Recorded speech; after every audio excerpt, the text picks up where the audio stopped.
Hello, and welcome to A Dark and Dreary Day, and for a review that I wasn't even gonna do. I wasn't even planning to do this review. I was just gonna let this book fade into obscurity in the back of my mind, but then I realized last night when I was trying to rant to my husband while he was attempting to fall asleep about this book, I realized that I was madder at it than I initially thought I was. Like, at first I was like, well, that was dumb, and I was just content to, like, stop at that.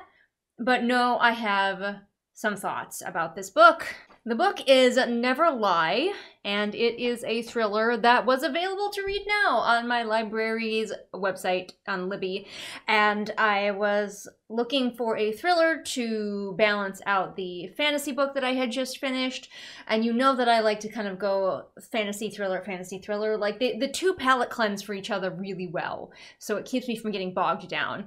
So I was like, ooh, a thriller that's available now, and it has a husband and wife who are trapped somewhere, and I love books where people are trapped somewhere. So I was like, hot damn. And plus there was like listening to audio tapes to like solve a mystery, and I'm discovering that that's also something that I really love. Like if you can get audio or videotapes in there somewhere. I've yet to find it done super well.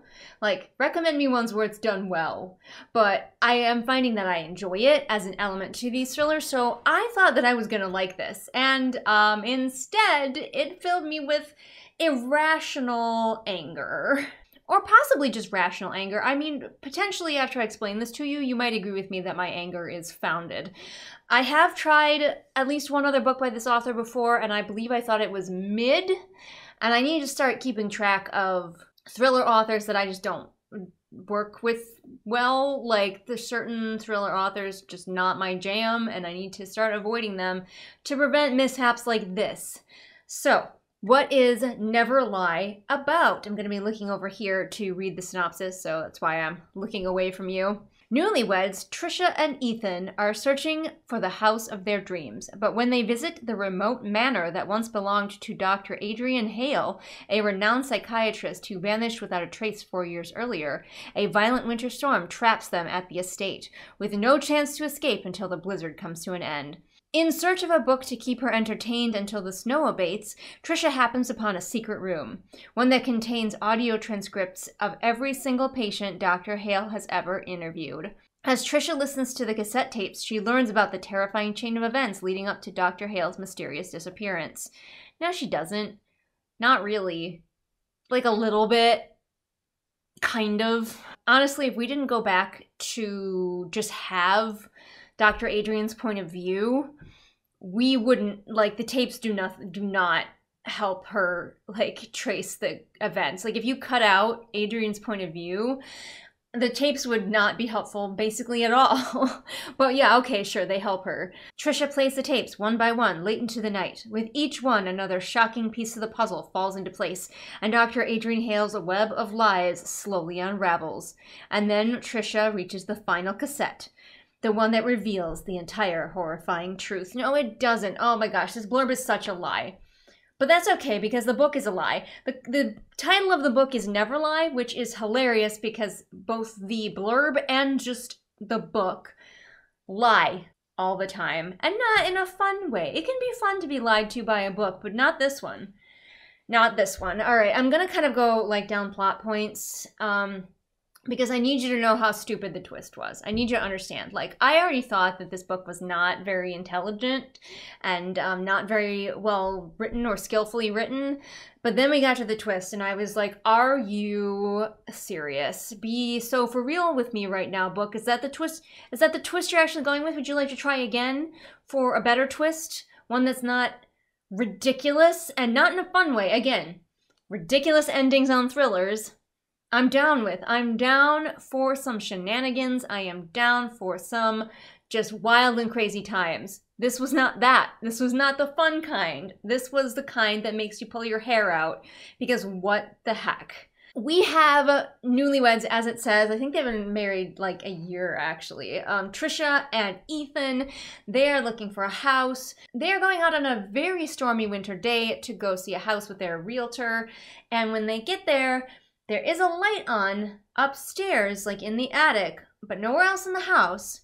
and the realtor isn't there, but they think that she must be, like, they think that she maybe pulled her car into the garage, and so they go inside of this, like, gigantic, I'm picturing Victorian, it wasn't really described all that well, but gigantic mansion that, as the blurb said, this is, like, the one thing that it didn't lie to you about, the mansion belonged to missing psychiatrist Dr. Hale. Dr. Hale has been missing for several years, but she wrote like 2 very, very popular books about her work with a couple of like intriguing clients, including a young woman who was in a horrifying like horror movie-esque scenario where a guy broke into the cabin where she and her fiance and her friends were staying and stabbed all of them, including her, but she managed to get away, or so we think. All right, and then she also finds one of her other clients was a man with narcissistic personality disorder, which we later learn, it's pretty obvious, but the trained psychiatrist doesn't figure this out. We later learn that he is actually a psychopath, and then there is one other person that we hear about, and that is a woman who is super paranoid and believed that everyone was out to get her, her grocer, her son, her doctor, paranoid delusions again, or so it seems. So we only find out about those 3 people, and there's a reason for that. It would be interesting if we had some other patients that we could hear about, but we hear about those 3. So anyway, they go into the house. It's empty except for it's fully furnished, so the furnished house is for sale. All of the missing doctor's furniture, I guess, is being sold with the house. Interesting choice, but okay.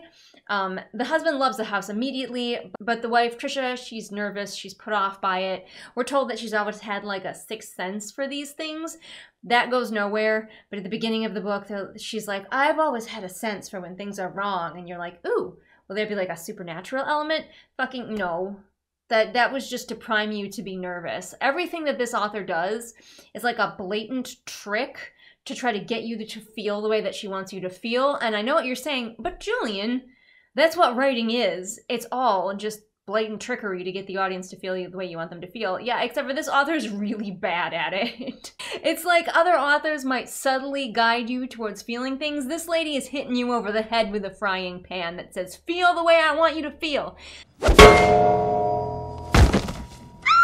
And so we have this Trisha seems to be extremely timid, extremely passive. She can't do anything without her husband. She's afraid of just frickin' everything. And she's certain that either the house is haunted or there's somebody in the house. Anyway, they get there and immediately are trapped there by the blizzard. Trisha has not worn appropriate clothing for the blizzard. Her husband has. Interesting. That's just, again, everything this book does is to manipulate you with things that won't make sense later. So anyway, they get in the house, they find it fully furnished, and there is food in the fridge. Just like food sandwiches, sandwich fixings in the fridge. We never quite find out why there are sandwich fixings in the fridge. It could be one of 2 reasons, but I don't think it is ever actually like solidified this is why they have sandwich fixings. But anyway, they get there, they realize they have to stay. Trisha really doesn't want to stay. She's freaked out by the place. Her husband goes and like makes himself comfortable and like finds some clothing to wear and completely loves the place and makes himself at home. While Trisha's freaking out, she refuses to wear the missing woman's clothes, which, you know, I kind of don't blame her, but eventually she has to because she's really cold. But anyway, eventually she does wander into one of the various rooms where, like, the library, and she wants to read a book, and she just happens, by random complete luck, to pull on the one book that opens to the secret room behind the bookcase. Secret room! And within the secret room, she finds all of Dr. Hale's cassette tapes. Now, we learn of Dr. Hale that she has an overconfidence problem. That is her main personality trait. She's very certain of herself. She's very overconfident.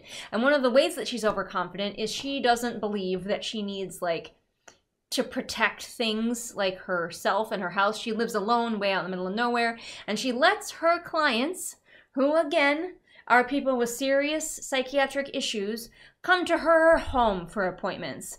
And she doesn't even feel the need to really put locks on the doors for most of the time. Okay, so this woman is not cautious. She's extremely sure of herself. She's like, everything will be fine. Nobody's going to come out here. I don't feel threatened at all. She's super overconfident that if anybody came out to her house that she could talk them down.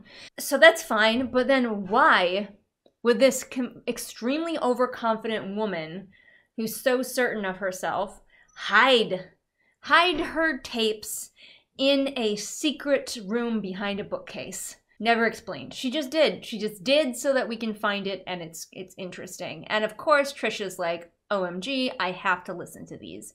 So she starts listening, and we learn about the patients that I just told you about, and the guy who's a psychopath features heavily, as he is our like #1 red herring for what happened to Dr. Hale. And also, because this author is trying to manipulate you, and she thinks you're an idiot, she sets up the husband for you to believe that he is actually this guy, that he has come back to kill again with another woman. And so like his name is Ethan, and the guy who is the psychopath, his initials are EJ, so you're like, oh, Ethan, EJ. But no, that's just a misdirect, and it's so blatant that it's pretty obviously a misdirect. But then again, I almost was believing it because I didn't think this author had the skill to pull off like a better twist, and she doesn't. Spoilers. Hello, Adam. Hello, Julian. So anyway, she's listening about these people, and she's just like hanging out in this house with her husband, freaking out every time there's a creak on the floor. They feel certain that there's someone, she feels certain that there's someone else in the house. Her husband is totally dismissive of it. We never really learn why he's so dismissive of it, honestly, but he is. He's extremely dismissive of it most of the time. Anyway, so eventually they do find a sleeping bag upstairs in the attic that seems to like, it proves to her that there's somebody else in the house, but he's still on the fence about there being somebody else in the house. She, in between talking to him, she's listening to the tapes. She's not telling him that she's listening to the tapes. She's like keeping it a secret for some reason. The author is also very clumsily trying to make us think that maybe her husband has a hidden temper and we should be worried about him, because she says one time she heard him getting like loud and aggressive over the phone with like a coworker or subordinate. And like one time she heard that, and she has decided that that means her husband has like a secret aggressive side that she's terrified of. And we have no explanation for why she would think that, just because she heard him having one heated conversation. She's just like, oh, my husband has a horrible temper and I have to make sure that I never get on the wrong side of it. We don't have any of her past. Like, did she have a relationship with someone with a horrible temper in the past? No fucking clue. She's just really fucking paranoid. Again, that's actually a lie, but in her own head, did I mention that this is in first person? So in her own head, these are the thoughts that she is thinking. That she's terrified all the time, that she's intrigued by these tapes, but has like no idea what's on them until she goes to check them out, and that her husband totally has a secret temper that if she pisses him off, it will activate. And also, for some reason, she's preggers in this book. I think it's to make her even more delicate and to make her able to do even less things, because we can't have her being proactive, because that would ruin an already shitty story if she actually did things. We also have a point of view from Dr. Hale, who is insufferable in a different way. We go back in time to hear her point of view, so we listen to the tapes, which really do not give the main character enough evidence to do anything. Like, the blurb says that the tapes piece together the mystery, but if you just listen to the tapes, they don't fucking do that. Fortunately, we have Dr. Hale's POV in the past, and we find out that she is just the worst. Like, I think that she's also supposed to be, like, narcissistic, I hope, because if she's not supposed to be that, she's just an awful person. She is so overconfident, so self-assured. She is extremely selfish in every way. She is self-aggrandizing. Like, she's written these books and she thinks they're the best thing under the sun, and she's like late for an appointment because she's like sitting home admiring her latest draft, essentially. And it's like, oh my god. And also she has major road rage, which is a plot point, actually. Yeah, she's an awful, awful person, and I hated being in her POV. She's also an idiot. She's so stupid. She's supposed to be this very, very intelligent woman, but she did not make a single choice that was intelligent. And like, some of it you can chalk up to her being so utterly self-confident that she doesn't believe she could fail at anything. But after a certain point, you're like, nope, she's just stupid. just nothing going on in her head. It's just the Windows screensaver bonking back and forth. But anyway, she does not like seeing the guy who she has diagnosed with narcissistic personality disorder, but who is clearly a psychopath. She doesn't want to see him anymore, and he has stopped being able to pay her. So she's like, I'm sorry, you can't be my client anymore. But very conveniently, he has a videotape, he just happened to have seen her do this, of her road raging out and slashing someone's tires in a parking lot. And she's like, oh no, this will ruin the reputation that I have built, that I am, in fact, not a terrible person. And I don't understand how she built this reputation, because, like, not only in her own head is she just awful, but she's awful to pretty much everyone she interacts with. She's awful to her patients. Like, her therapy sessions are just terrible. I don't think that Frida McFadden knows what therapists do or psychologists do. I don't believe for 1 second that she helped a single person. I don't believe that man's ever been to medical school. So she's like, oh no, if this gets out, it will ruin my reputation as totally a nice altruistic person. So she just goes to like DEFCON 5 about it. Instead of just being intelligent and calming the fuck down for 10 seconds, she gets her boyfriend, the only person that she's nice to ever, although she is manipulating him. And she admits all the time that she's constantly manipulating him. So she strong-arms her boyfriend into breaking into this man's house. She drugs the guy so that she can get his phone, while her boyfriend breaks into his house.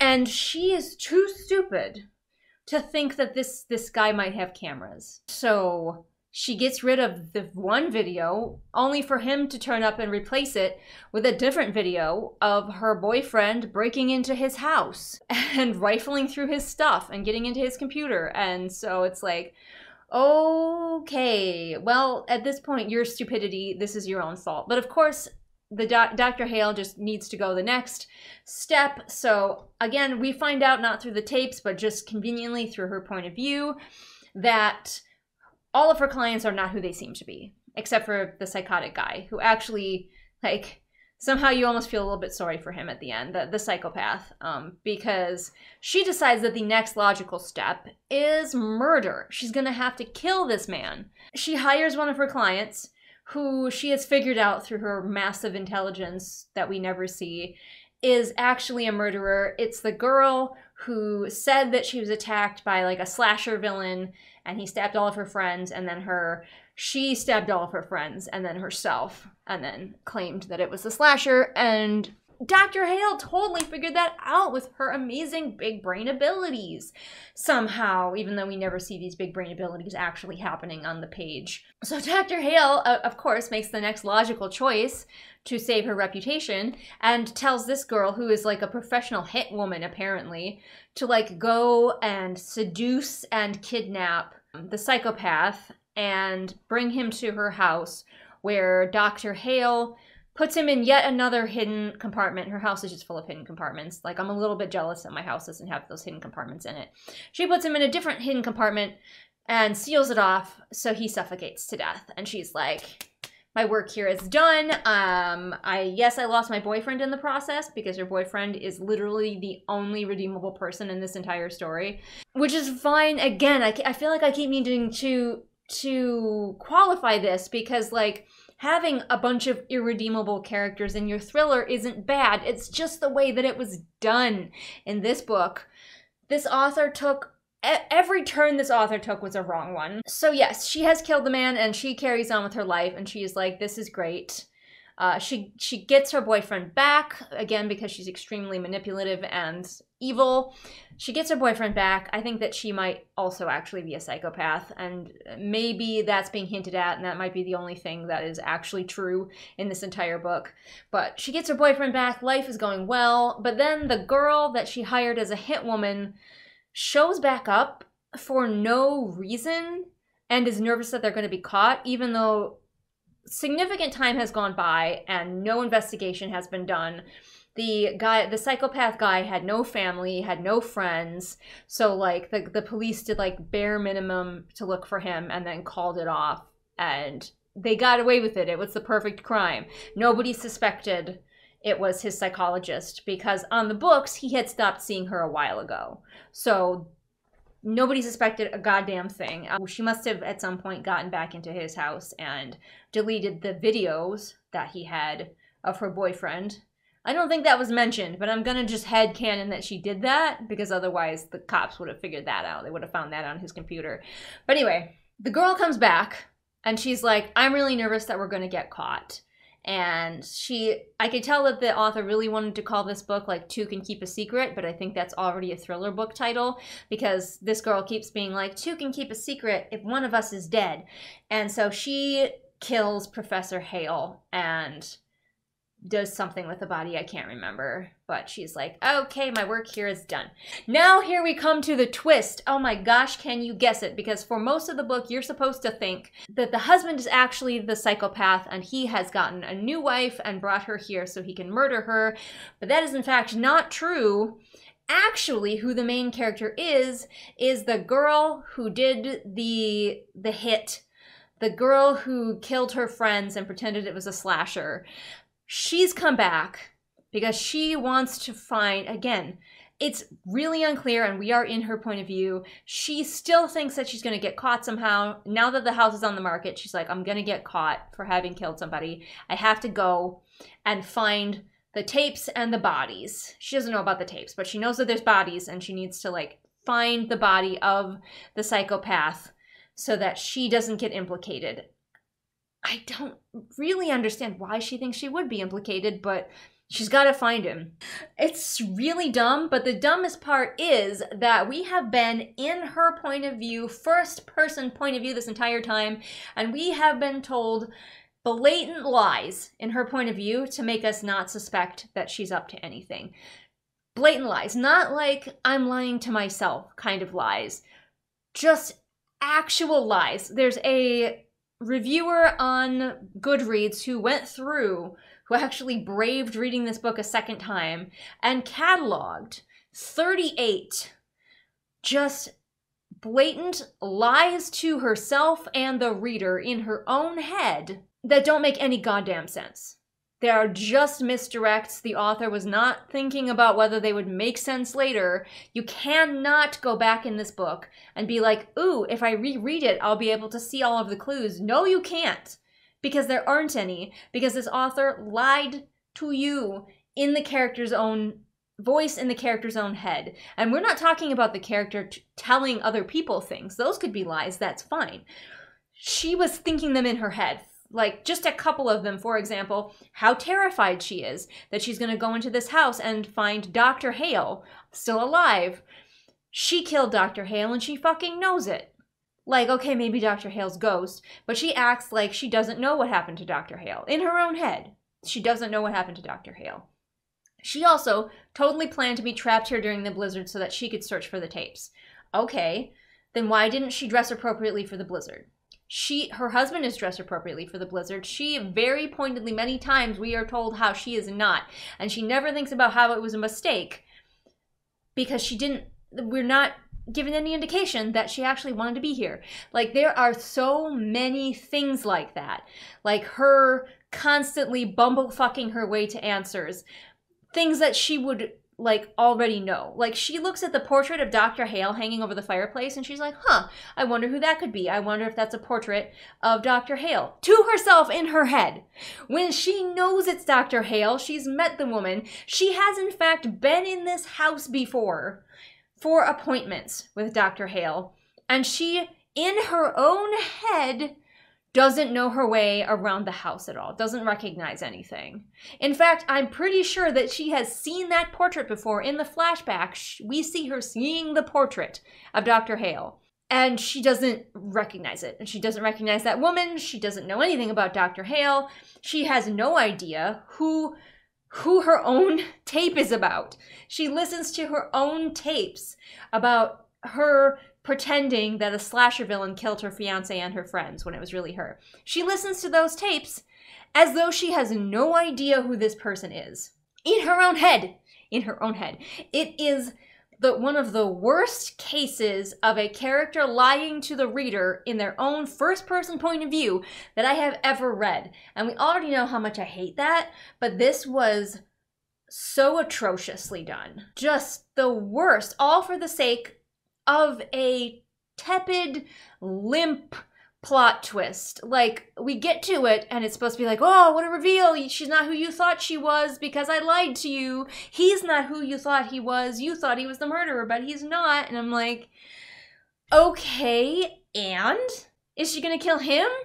Like, no, because it turns out all of the patients that we heard about on the tapes actually turned out to be like somebody that we encounter in the story, and that was a bit disappointing. So it turns out her husband is the son of the paranoid woman, and it turns out the woman wasn't paranoid, her son actually was trying to kill her, and he did. And she sought him out to marry him. And then, but she pretends, again to herself, in her own head, that she has no idea of her husband's past. She keeps being like, he keeps his past a secret from me.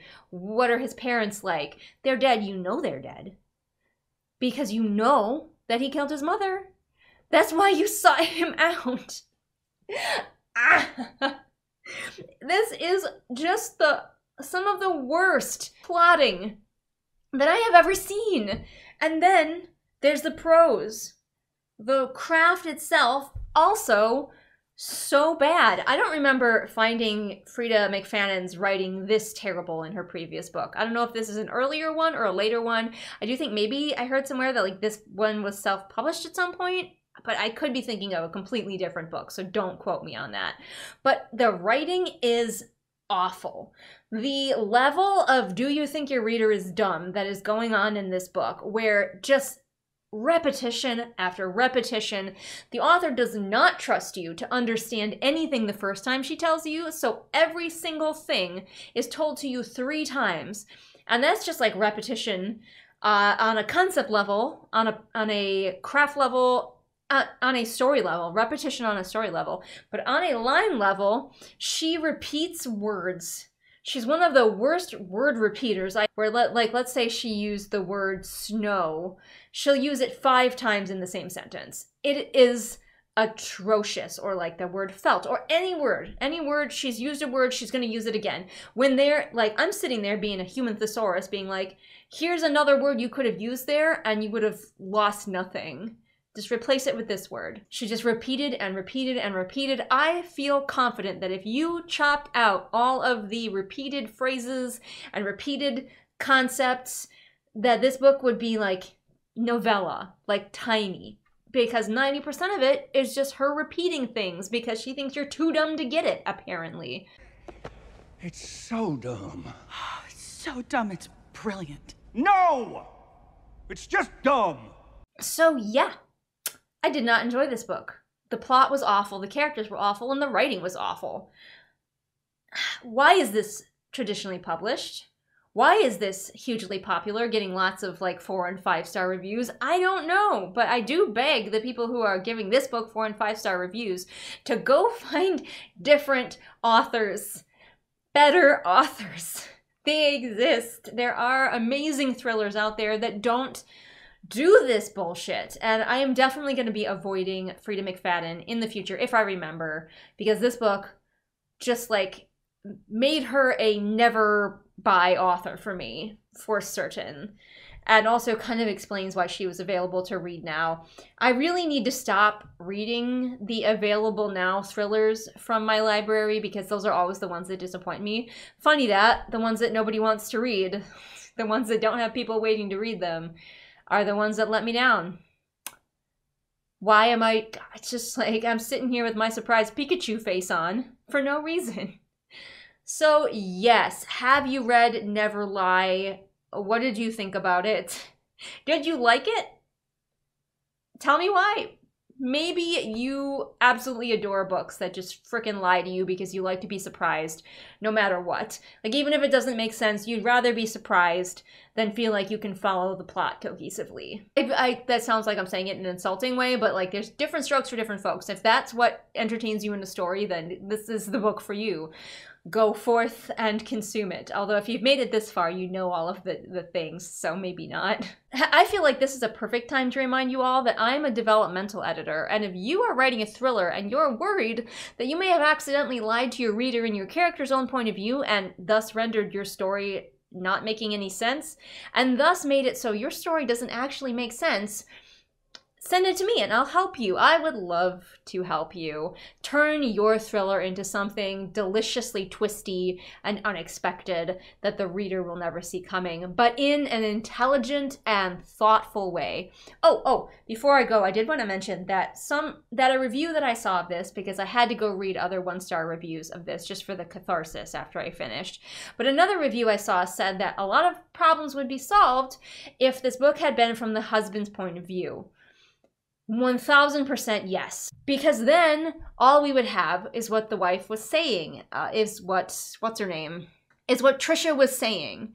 All we would have is Trisha's word, and we wouldn't know what was going on in her head, and so it would be a lot easier to believe that she was just some innocent woman. And even better, have us know who this guy is.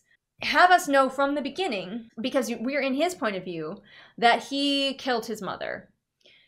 And his mother was one of the patients that Trisha is listening about. Let us know that. And then, like, so many of this book's problems would be solved if we were just in the husband's point of view. The dread would still be there, the mystery would still be there, but it would be like, we'd still be wondering, is he going to hurt her? Because he has, like, a history, a past. Like, what are they actually doing in this house? Like, all of these things could be solved if the book was from the husband's point of view, in my opinion. It would take some rewrites, obviously, but so much better. So much better. The reviewer that I read was correct. That would solve all of these problems. Anyway, like I said, don't forget that I'm a developmental editor. I also have a Patreon where you can support me plus see exclusive videos not seen here on the regular channel. And also, I just opened up channel memberships. So if you're interested in that, you wanted to support me monetarily and get exclusive videos, but you didn't want to do it over on Patreon, that's your way in. That's how you do it. I am slowly releasing all of the patron videos to members, so you'll get to see all of the cool stuff that only patron eyes have seen until now. Isn't that exciting? I think so. Anyway, I am going to let you go, and I will see all of you again next time with whatever it is I happen to be doing next time. Bye. A stranger from the outside. Greetings. It's me, Julian Greystoke, and you are my beloved patrons, and you may hear the noises of ferrets in the background as I read all of your names. We have Haley History Nerd, Tactical Hot Dog, Stephanie, Pixelizzy, Rhea, Christina, Cameron, Lady Kragan, Jose, Lunar Muse, AJ, Marshy, Semidark, GK, Scout, Kay, Annika, Jen, Gay Tutter, Constantina, Laknunga, SB Boots, Martha Baggins, July, Bird Anonymous, Sarah, Kat. Boy, the ferrets are just having an amazing time right now. 78 kilograms of shade, Veda, Roma, Pansing Pony, Haley, Sam, Kira, Kohikaru, Mooney, Pudamancer, Kirsten, Bear, Jojo Bookish, Robin, Ursula, Caitlin, Jessica, KJ, Lafone, Mufflier, Celia, Alyssa, Deborah, Afra, Swamp Goblin Waifu, Sophia, Marween, Kit, Hidden Glade, Light Julie, Belle, Patrick, Anne Sophie, Callison, Shelby, Zaire, Jesper, Rennie, Scribbling Cat, Savvy, Jenny, Amanda, Lisa, and Sarah. Thanks so much for being my patrons, both those of you who have been around for ages and those of you who are brand new. Love you all. In like a parasocial way. I don't actually like love you because that'd be a little weird. But love you in the way that I love that you're helping me out with my channel. So I'm gonna stop talking now. It's so dumb. It's so dumb, it's brilliant. No! It's just dumb.